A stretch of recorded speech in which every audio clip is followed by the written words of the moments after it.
I'm going to talk to you about how to implement our wellbeing program at home. We use the Virtues project at Chirnside Park Primary School, which covers a whole range of virtues. However, we have three main virtues at Chirnside Park Primary School.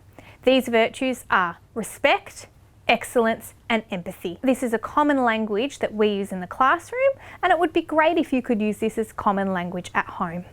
When we begin the year, we talk about what respect looks like, feels like and sounds like. We talk to our students about how to show respect to their teachers, to their peers and to themselves and their property. When we're using our virtues, we might comment specifically on, I really love the way you use the virtue of respect when you made eye contact with me when I was talking. I really loved how you used the virtue of respect when you sat still and you listened. Or I really love how you used the virtue of respect when you used your manners.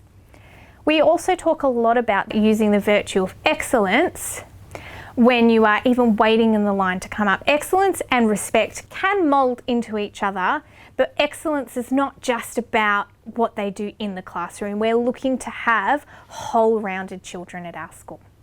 Another main virtue that we look at is the virtue of empathy, and that's really understanding how others feel and talking to our students about how their peers might feel. And also about noticing. We do a lot of skill building, especially in prep.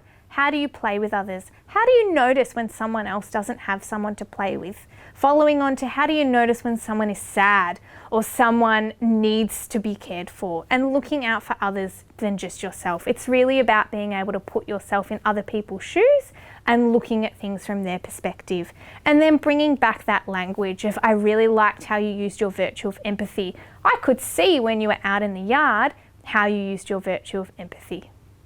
We also talk about the other virtues, such as the virtue of resilience or the virtue of perseverance, and that really comes into in the classroom or even outside where they're having a small struggle, but then they're able to use their resilience to try and find a solution before coming and seeking help from a teacher. So in summary, it would be great if you could use this common language at home. For example, if you've asked your child to set the table and they go and do it straight away, great, I love how you used your virtue of respect when you went and did the table straight away. Or if they've noticed how you're feeling or they've really cared for someone, I love how you used your virtue of empathy. It would be great if when you see your child using one of these virtues to comment on it at home.